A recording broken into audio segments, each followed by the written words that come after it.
Welcome back to Sports Gambling Daily. We got a special guest here today. We got Ron ATS, Ron Raymond from the Raymond Report. You got Joe over here. My name is Jared. How you doing, Ron? Yeah, I'm doing great, guys. Thanks for first of all, thanks for having me on. Really appreciate it, and looking forward to chatting with you guys. Been following you guys too, so small world out there, right? It's a small world. Yeah, it is. It is. It really is.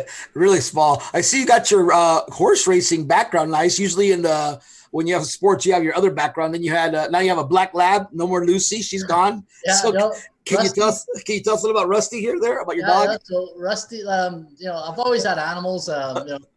Lucy was one of our Yeah, our cockatiel. Believe it or not, Lucy was very popular. I liked her. Yeah, I like. well, you did, but a lot of my clients I get emails from clients. Shut that effing bird up when you do your show. It was kind of funny, actually. Yeah. But one of my buddies in the industry says, Scotty, he says you got to get that bird on you, man. He goes, I'll do like a parakeet, on your shoulder. And I said, I'm telling you, it'll be like a good stick to do. And I said, I don't know, man. I said, I'm trying to be like, a handicapper serious, and I don't want to be, here's Ron with his props type thing, right? Yeah. And you know what? I think, I've always said the thing I love about this industry, and I've been doing this now, this is my 24th season, is the characters you meet in the gaming world. Like, it's a different friggin' industry. Like, there's a lot of characters in this industry, and that's one thing I love. I love about this industry. Unfortunately, we're in a little bit of a lockdown right here, but I've always had labs. This is my fourth lab, Rusty. He's 2 months, 2 months and a half, and so he's been a good dog so far. So gave me a little scratch the other morning, but you know what? You forget what the puppy stage is, right? Right. Yeah. Yeah, you gotta housebreak them. That's the hardest part. Yeah. So, all right. So you said 24 years. Now, let me ask you, Ron, have you seen anything like this ever? I'm sure you haven't. I mean, actually, I know you haven't. But like, how weird is this time we're in now compared to your previous 24 years? The only thing that I could, apples and oranges, totally different. 9/11 too was like, that was unfortunate, and that's the only thing I can probably say that where the industry just shut down, right? Right. But no, I'm 51 now. I've never seen anything like this. You've read about all the history and the plague in 1918 and all that stuff. But no, I've never. The only thing that, like I said, the 9/11 was the industry stoppage with that. But aside from that, no, I've never seen anything like it. And that was only like for a week, wasn't it? It wasn't that long, if I remember. About 10 days, 10 to 14 days. Yeah. So, but it's crazy. It's you know what, it makes you appreciate a lot of things that you have in life and family and a lot of people are jonesing right now, right? Oh yeah. That's the But you haven't jumped into the Russian ping pong yet, have you? no, I cut that off. Right? Yeah, there's some things like virtual handicap, virtual game. I can't get into that one. I love horse racing, and I've always done horse racing. It's been about I've always been the main, the four top sports, MLB, NBA, hockey, obviously being from Ottawa, Canada, CFL. But horse racing has always been my summer passion, and I try to go to a couple of tracks a year. Been a Gulfstream over the winter. A couple of years ago, I went to Arlington Park in Chicago. Very nice track. There's just something about watching the horses run down the stretch, man. It's a great listening to that galloping, and it's pretty awesome. I love horses; they're beautiful animals, and just when you got money on your horse and he's coming down the stretch, man, and he's a 40-1 long shot. Oh yeah, exciting. I've never seen you'll see somebody regular person next to, but you put him in a horse track, a horse book, and like you said, their horse is going down the thing. They turn into a whole different person. They're jumping around. They're acting like they're riding the horse. It's one of the funniest things I've ever seen.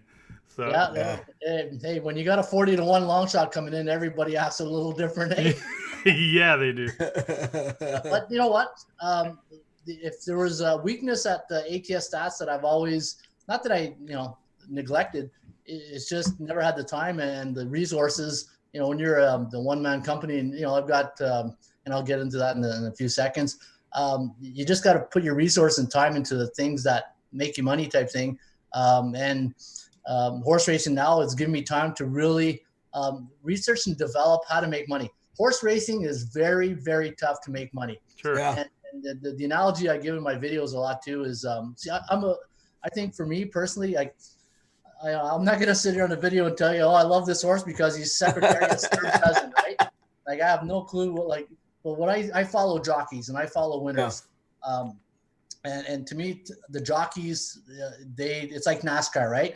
You hear NASCAR guys say it all the time. It's like, I had a good car this Sunday, And jockeys are the same thing. If they got a great horse and you got a good jockey, he could bring that, one of the funniest things I love about horse racing is the names. And yesterday I heard this name and it just made me laugh. Tickle Bunny. Who calls their horse Tickle Bunny? I think, don't they usually do it like they do, like they take an extension of the father and the mother and they put it together? Yeah, but Tickle Bunny, kind of rough. Well, it could be your best friend in 30 seconds when he's down this track. Yeah, just getting to that point, Ron, about you brought up a good point about I was reading the article you sent to me, and a lot of bettors right now, like myself and Jared, I'm just relaxing. To be honest, I'm looking at stocks. I've been making some good money in stocks, Gilead, Moderna, just to plug a few, Uber. I mean, that was my first passion before sports. So it's sports is an extension of stocks. But I'm not going to give you any advice on ping pong. I know there's some UFC this Saturday. I'm not an expert. I'm going to watch it to enjoy it. But, MLB, because it's more stat driven. I love it. I love the statistics. I love all the analytics behind it. So MLB, I'm not going to mention any names like Rick Monday, but just kidding. But you know what I'm saying? It's just to the point that people out there are just jonesing, like you said. But we have to do our due diligence as as handicappers, not just give out crap. Oh, well, take this guy on this ping pong because, I saw him play or whatever. Or there's people out there on Twitter all over the place. And I don't know. To me, that kind of irks me a little bit. So, I mean, any thoughts on that? And like I said, professionalism, right? You're talking about being and there's, I always say you got your professional bankroll, then you got your chicken wings and beer money, right? And if you can, you want to throw away, your beer money on, funds and giggles, then that's fine. Whatever rocks at people's boats, right? Yeah. But I agree. There's certain things, and if you don't know it, then you just don't. You shouldn't be like I see on Facebook. You shouldn't be a Facebook certified ping pong expert type thing. Yeah, especially if you weren't already doing that before. Exactly. All of a sudden, major sports or American sports are down, and now all of a sudden you're some Nicaraguan, soccer guru. I'm like, where was this before? And that makes no sense. Obviously this COVID-19 has kind of brought the worst out in some people. Some people, are struggling because they rely on that money, that handicapping money, and so, when this is all said and done, hopefully, people will be able to see, what, these guys weren't, trying to make just money off people. These people are actually true to themselves. Yeah. Well, this is life. This is the real life situation, right? And we always say in the sports handicapping world, money management. Well, money management couldn't be more true right now. Sure. The way you're managing your money, and I have a lot of friends in the industry who are really struggling right now. This is not a fun time for a lot of people. Not even just the guys in the industry. The better average. Everybody, right? So we're all going through a little bit of a downtime. But the one thing I love about sports and sports betting, like I said earlier, the characters that get you through these tough times. And it's a distraction. Like horse racing, I've said it a couple of times during my videos.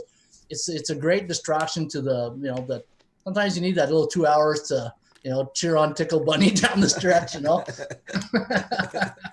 But yeah, man, it is. Then we just got to plug through this and grind, and hopefully we come out at this, and eventually they find either a vaccine or and we get some type of whatever normal is to everybody, right?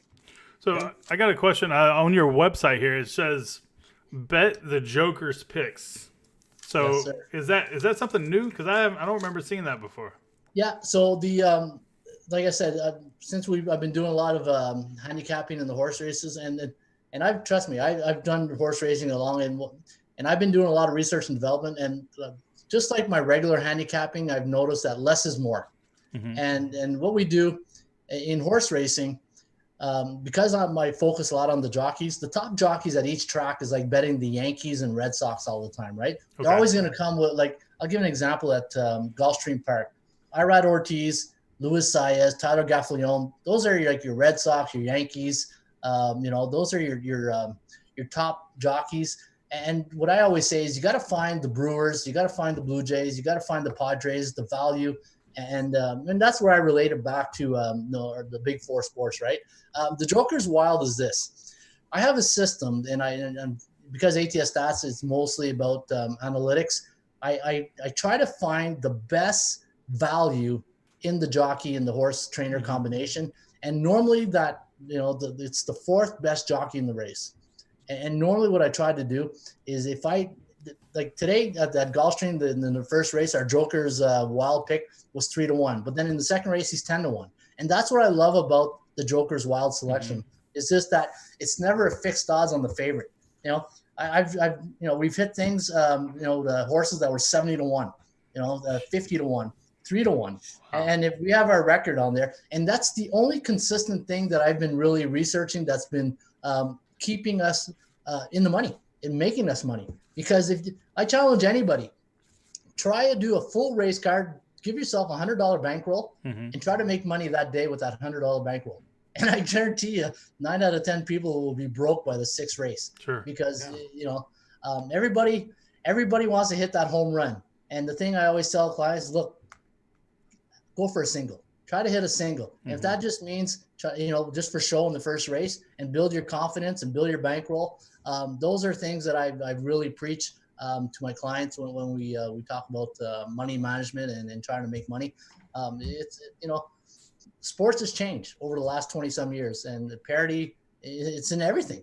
Yeah. Parity is in everything. Right. Yeah. But so the Joker's Wild, that's what it is. It's basically our best long shot in the race with the fourth, depending on the standings and our stats that we have on all the jockeys, it's normally the fourth best jockey in the race, and that's our Joker's Wild. That's pretty interesting. I do like the value aspect of things because like you said, you can't just bet the Yankees, the Dodgers, the the Astros lately. Like, you just can't bet them and win long term. You have to find the value, that you have to find like you said, the Brewers, and and that's literally where it's at. But the problem with a lot of people that are outside of that have an established bankroll is they're trying to hit that home run, but sometimes it takes a while to you might have a handful of losers, and like even though the value was there, just because you lost didn't mean it was a bad play.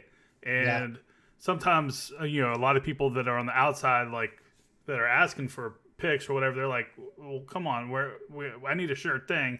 And the thing is there just isn't a sure thing. So you got to find the edges, and then let the long run work out for you. Yeah, and what you're talking about, Jared, is cycles.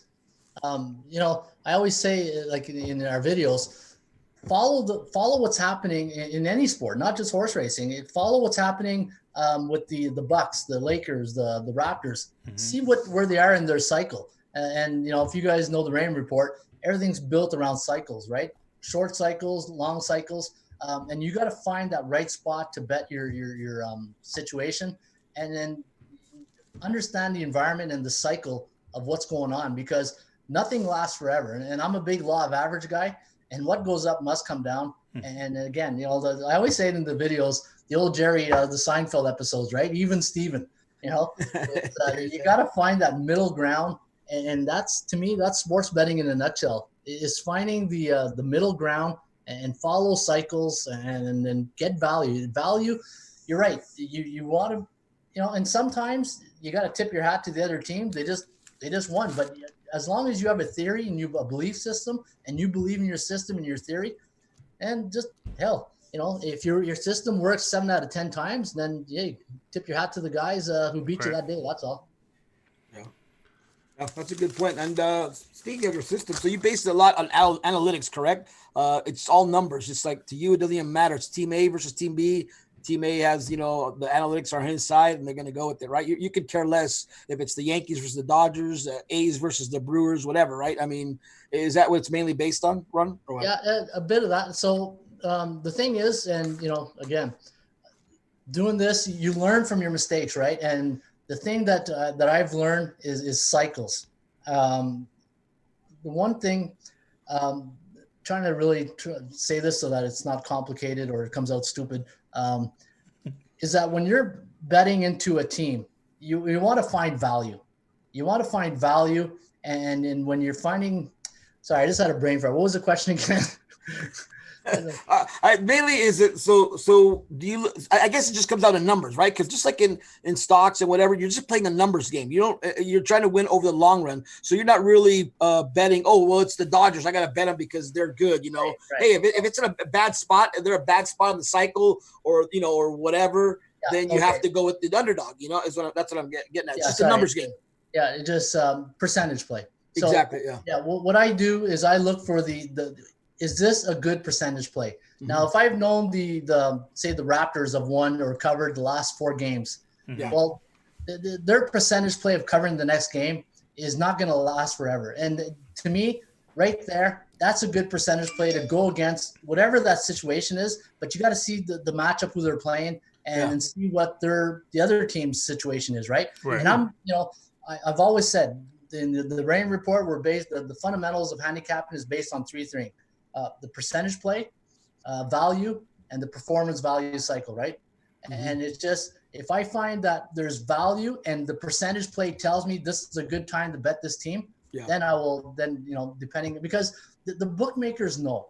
The bookmakers know, and the line will always tell you. Like a good friend of mine is Ross Benjamin in the industry, and he told me a long time ago, he says, Ron, he goes, no matter what, if you follow the line will always tell you if there's something wrong.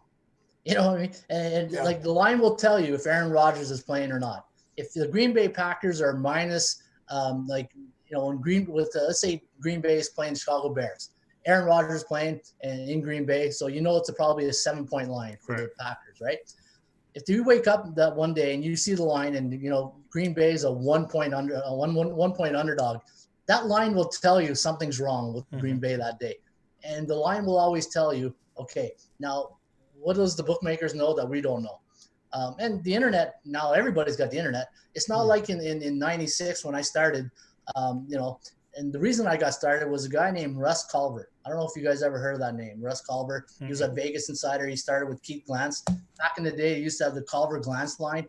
And listening to Russ Culver one day, and it was like listening to the most brilliant guy that ever, that talked about sports handicapping, and just anything you say, I'd probably buy for like $10,000 that day, right? And it's just the difference between back then and today is information. Yeah. The access to information back in the days, you'd have to call a guy in Milwaukee to find out what's going on with the Packers or Brewers, or now that the internet's here, there's no more advantage for the bookmakers, right? Right. Everybody's got the same access to information. So, and to me, and Joel, back to your original question about the line. I don't put a lot of handicappers or people, players will follow the line. You can follow the line. The line to me is probably 10% of my, process making. To me, it's about the percentage play. I think that if you follow percentages, and if you go look back at all the teams, any sport, especially in the sports that cover the spread, you're always going to find teams between that 46 to 56% range, right, of covering the spread and over-unders. That's why I love betting totals, because totals are the tightest things ever. And that's what I'll go back to looking for balance, right? If I look at a team like, say, and you look at any team, you're going to see that it's really pretty much even to like 48% to 53% in that range compared to the point spread range.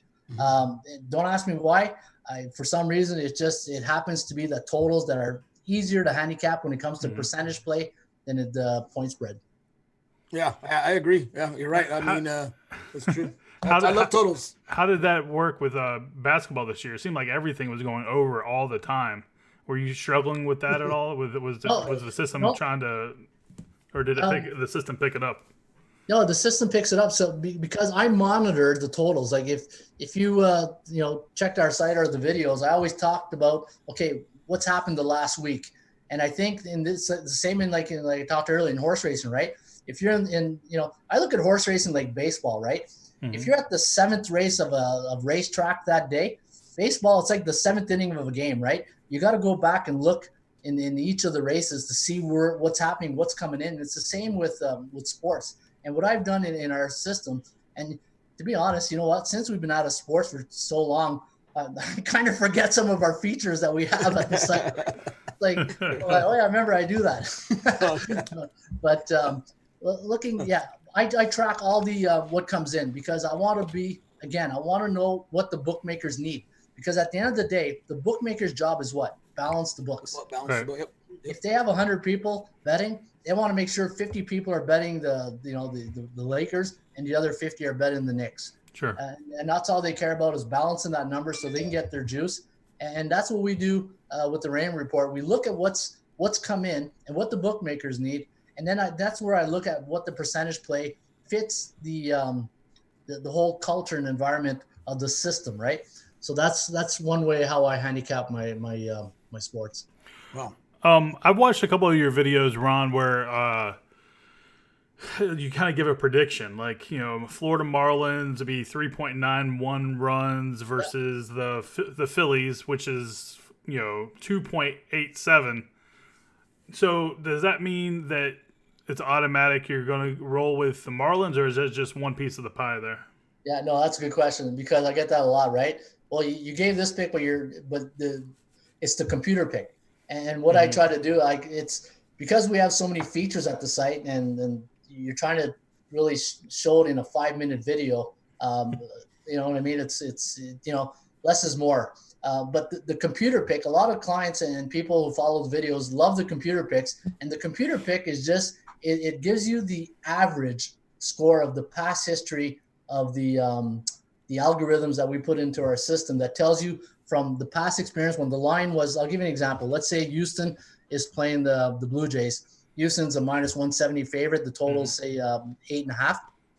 I'll go look back whenever Toronto was at home as a 150 underdog, and the line, the total was 8.5.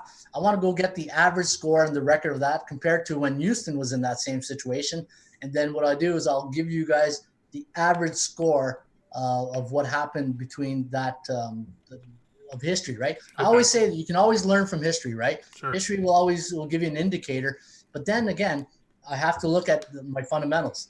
Is there value in the selection? Is the percentage play in my favor? And what kind of cycles are we running in here now? Is this, are the Blue Jays or Houston on a 12-game winning streak? These are type of things. And sometimes, I handicap games and I say, you know what, it's garbage today. I have nothing. Or like I remember handicapping games, basketball games, and spending like 15 minutes on a game. And it's like, I still don't know what I want here, Yeah. It's still, the numbers are so tight and everything. It's like, and then I just, once you get to a certain amount a minute, you just say, you know what, I can't make a pick here. Yeah. Getting back to Ron, you talk about the 7th inning and the horses, but do you find that horses, I know it's your expertise, but to me it would seem hard. That's why I don't do horses, because I'm like, man, I got to pick the winner between these 10 horses or 8. In baseball, I just got to pick the right side, give me all the information, see what happens. Or is it easy for you? I don't know. I'm just throwing that out there. How do you equate that with baseball and horses? Because you made a reference to that earlier about the 7th inning and a 7th race kind of type of thing. Yeah. So again, percentage play. Okay. The percentage play will tell me the value in a horse race. How many horses in that race? What's is the favorite like a friggin' a 1-9 favorite that's going to eat up the field? What's the other odds and the pool odds in that race? Who's the drivers that who's the best horse in the race you got to worry about? Yeah. These are things I look at, and we're working on a new tip sheet here, and we just rolled it out. And those are things that we talk about in our tip sheet. Again, 70% of my decision making in horse racing comes from the jockey, and then I do look at the stats of the horse, the trainer.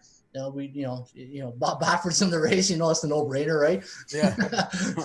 But when it comes to other sports like football, anything with spreads, spread sports is totally different than money line sports. Sure. Yeah. When you start getting into money line sports, the percentage play tends to favor more the favorites. Those are real favorites. Back in the 90s, like 96 to say 2006, just when the internet really started getting faster and more popular, the Yankees were always winning, and they were always like a minus. Like Randy Johnson, remember? He'd be always minus 280. Yeah. Roger Clemens 320. Like the favorites would always win back then. Yeah. In baseball, for some reason, it's coming around now, but the parity has really played a major role in sports betting. And now I think baseball is the only sport without a salary cap, if I'm not mistaken. But baseball is a tough. Ask any handicapper. Baseball is, a lot of handicappers say stay away from baseball. Don't even handicap baseball because it's one of the toughest things. I enjoy it. I'm like you, Joe. I love numbers. Yeah. And it's just finding that needle in the haystack when you're trying to handicap the baseball. Mm-hmm. But totally apples and oranges when it comes to money line sports compared to point spread sports, right? Yeah, good point there, Ron, because that's why I love baseball. And I could actually say that's one of my strongest sports to bet on, because you're right. You find the numbers don't lie. I mean, you take the Dodgers, for example, it's my team, but I know if they're going into a series in San Diego, it's going to be tough. They're not going to sweep.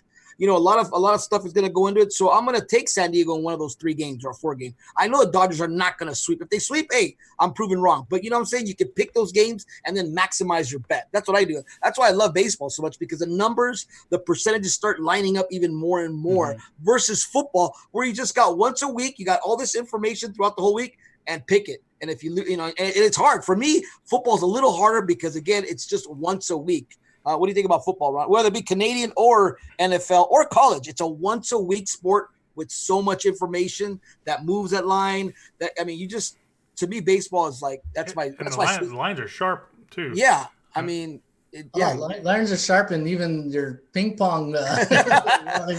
Like there's again, the bookmakers, their job, and they do a great job at it, is balancing the books, and they let you try to figure it out. And what you're talking about, Joe, is circumstances, situational handicapping. That's another part. Like I give situational, circumstantial handicapping about 20% of my thought process in decision making, because you're right. When San Diego plays LA, there's an emotion attached to that. And you hear it all the time from athletes or coaches. They say, I don't know what it is with our players. Every time we play this team, they have our number. All the time. And that's where that situational handicapping, and you really got to be in tune. There's so many sports that it's so tough to be an expert in everything. But I feel that every handicapper, every sports bettor has their niche, right? Everybody has that 1 or 2 sports. So but I agree, it's really tough, and there's a lot of different various situational circumstances when you're handicapping sports that you got to consider when you're laying down the shekels, right? You're right. Especially, What do you think, Jared? So on your site, I see you have NBA, and you have college football, but no college basketball. Is that something you never wanted to jump into? Yeah, you know what, Jared? When I started this in '96, I started with a guy named Ryan Austin. And I was one of my original sites. It was Phoenix Sports, and he just a little quick how I got into this industry. So I was doing, I was in the military for 6 years, and I got out after 6 years. I wanted to do something else, and I went to college, and I took the desktop publishing, how to do websites, and listening to Russ Culver one day on Sportsline Radio, sportsline.com, and I said to my wife, I said, you know what? I just listened to this guy, and it's like, that's me. That's what I want to do. I want to be like a sports handicapper and do that and learn how to do web pages. And so I started that. And then a guy named Ryan Austin used to have this site called the Sports Bar.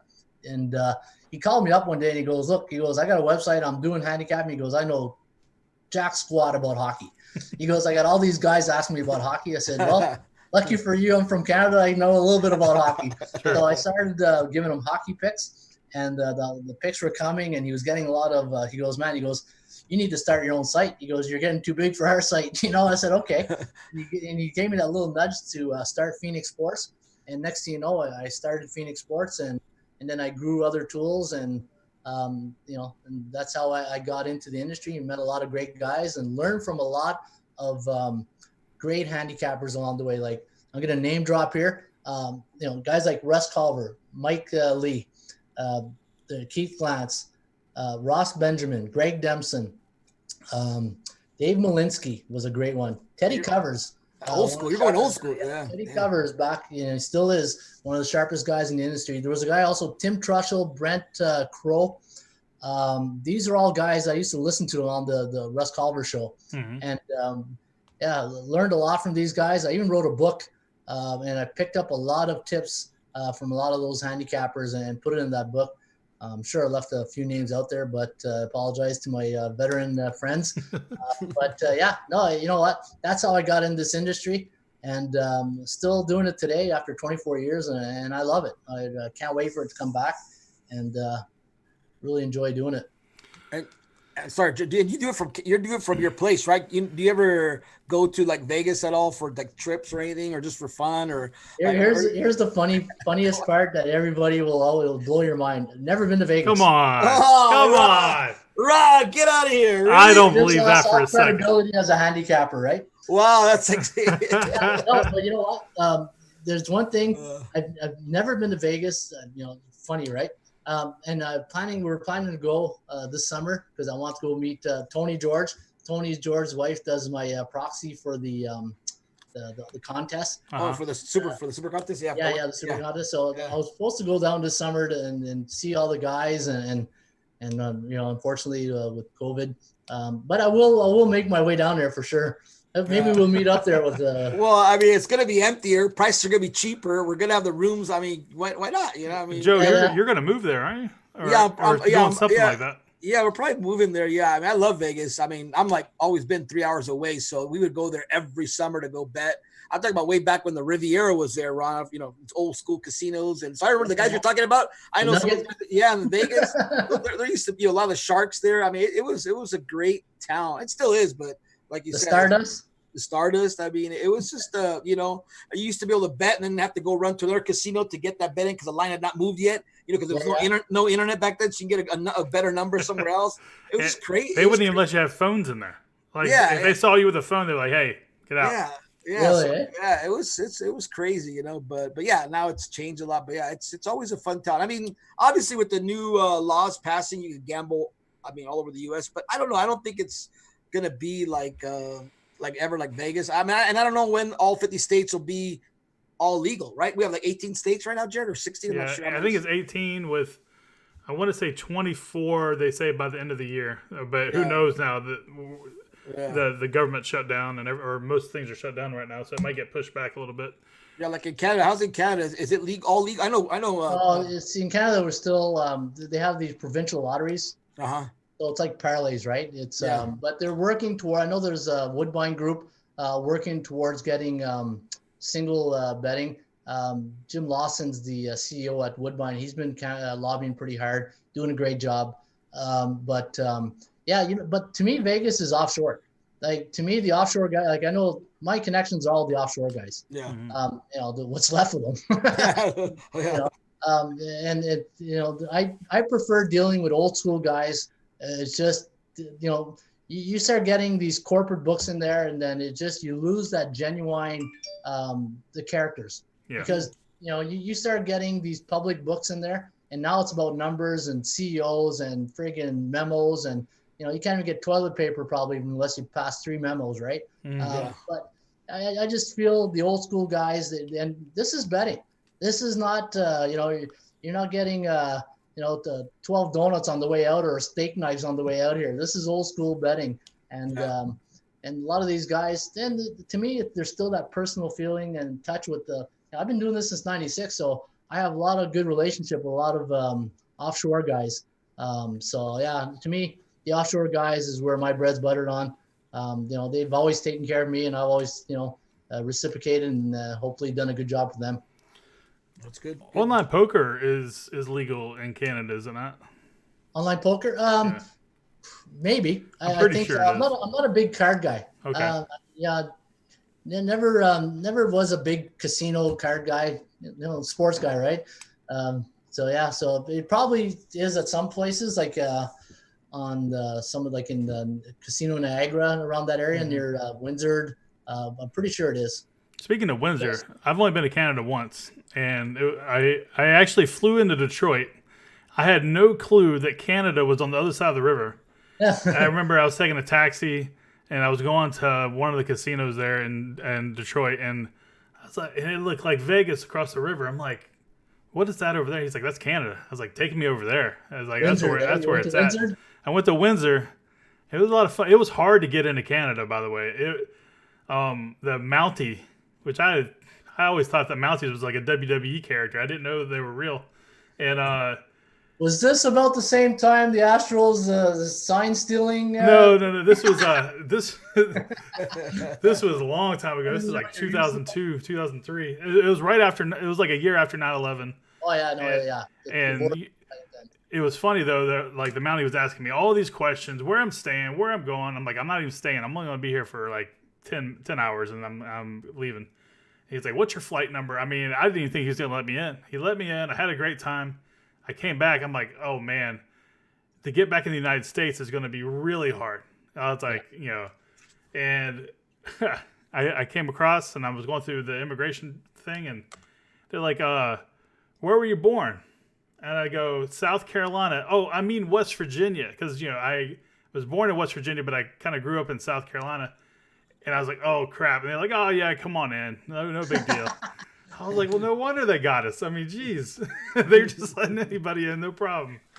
So, yeah, but Canada. And I will say, Windsor, it was the cleanest city I've ever been in. It was immaculate. So I just assume that's how all of Canada is in my head. So.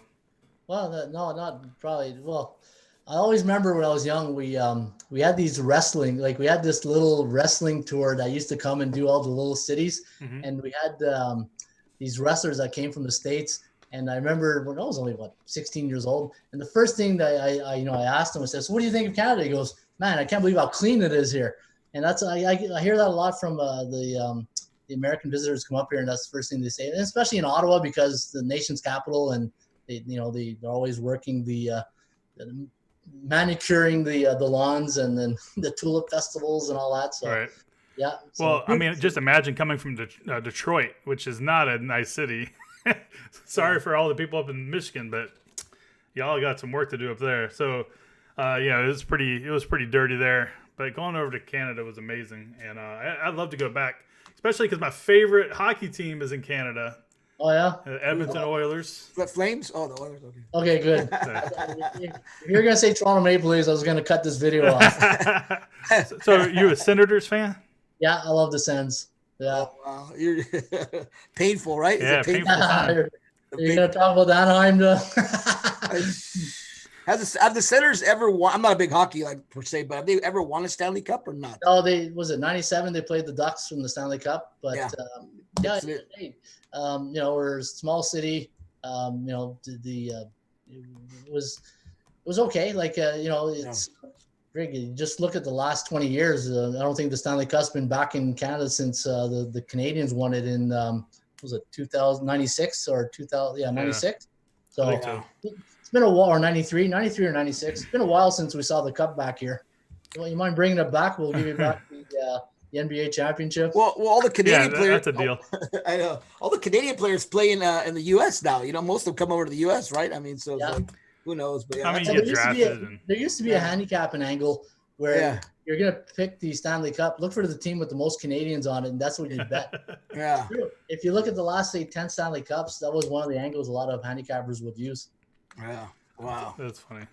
That's crazy. So you're a Senators fan. I'm assuming you're a Toronto Raptors fan. Yeah, like the Raptors.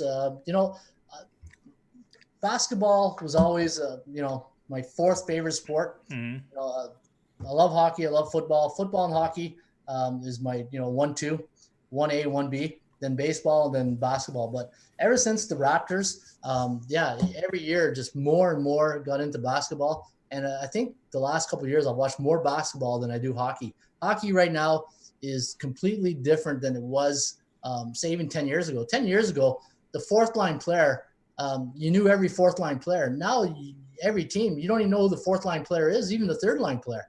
It's just that hockey has changed so much compared to back, say the 90s or early 2000s. But yeah, basketball is great sport to watch, especially last year. I got this great picture here where Kawhi, that the shot he made against the Sixers. Oh yeah.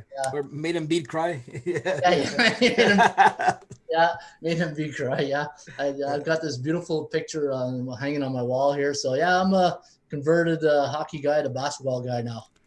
Wow. And since you were an Expos fan, you told us before we started this. Were you rooting for the Nationals, or are they kind of dead to you? Yeah, no. You know what? Now that they're gone, it's the Blue Jays. Okay. Yeah, I like the Blue Jays. I follow the Blue Jays.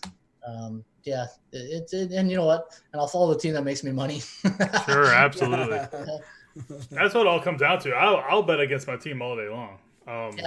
So it's with the generations today, to have an allegiance to a team now is totally different with fantasy sports and DraftKings. And the allegiance now is mostly to your team, your fantasy team, your bet.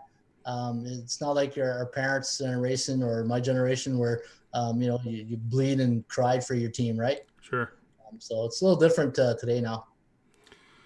Yep. You got anything, Joe? No. I mean, I just we could talk here forever about betting, but I guess I just bring some sports now. So Ron never been to Vegas. I'll remember that right there in my book. I know that's one of the shockers that everybody says that you can't really. Said there was a lot of times where I almost went. Life happens, right? Yeah. But just for your audience, if they're interested, there's an article on our website. You probably have to go 2 pages deep. It's the top 10 sports betting tips, and there's some really good tips there that where I've learned from a lot of people that if your audience is interested in, sure they'd want to check that out. And you can find it if you just go to atsstats.com and go on the second page. You'll see a picture of Nick Saban, and it says that the title is, or just Google it, Sports Handicapper Ron Raymond's Top 10 Sports Betting Secrets. I think it'll probably show up on Google. Yeah, no, for sure. If I go to Vegas there when everything opens up, I'll make sure I'll give you guys a call and we meet up and we'll have a good old time. Yeah, guys, everybody go to his website, ATS. It's atsstats.com. It's a very awesome website. There's a lot of stuff there. So, and a lot of free stuff as well. So, definitely go check that out. Also, Ron's got his own YouTube channel. Before they took it down. Oh, they took it down? Well, yeah. I don't know, something going on with YouTube these days, man. They're taking everybody down. So they were giving me strikes. So I decided to use Zoom. I still have my old YouTube channel where I do my horse racing on. Once sports get back, I'll get back on the YouTube. ATS Stats, and I also have the World Series of Handicapping. That's another one of our website. That's an NFL football contest.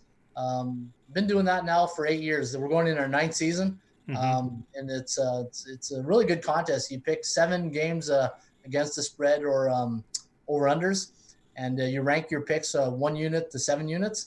And the winner at the end of the year with the most units wins the contest and the ring. Nice, beautiful. It's like the World Series of Poker ring. Yeah. So it's a legit ring. I always wondered if it was a real ring or not. Yeah, Baron Championship ring. There's some bling in that ring. That's awesome. Yeah. So that's those are 2 of my probably biggest websites: the ATS Stats and World Series of Handicapping.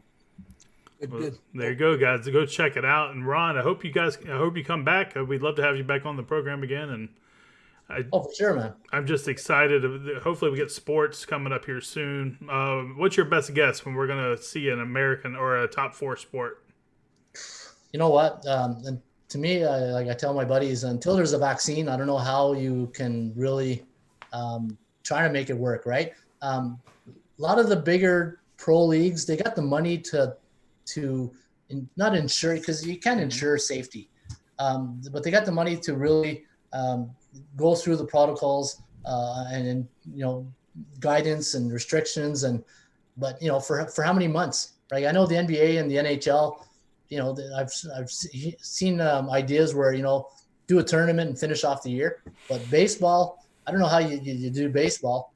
The KBO is there. And then you got, I think you can have these pockets of sports where there's not a lot of interaction, like, golf. You can keep a distance. NASCAR, same thing. But I just, until there's a vaccine, I don't know how you can really do the contact sports. You can forget about fans for a while, I think. But I would love it. I would love to see sports come, and as long as they keep everybody safe. And Mike Trout said it best. I saw a quote where he says, okay, you know what, we get back, but what about our families? Like these guys have kids and families they want to see. Right. They don't want to be bubbled up in a dome somewhere for 3-4 months without seeing their families and kids. Sure. So I don't know how they do it. I really don't. Yeah. Hey, take that on a downer, eh? Yeah. Yeah. I'm just gonna say we're gonna get some sports in July and try to hope for the best. Yeah. Hey, you know what? I really hope that if any of the sports that probably can work is probably the NFL, because they play once a week. And they probably can limit the amount of contact. But again, you're talking 54-man roster. Support staff.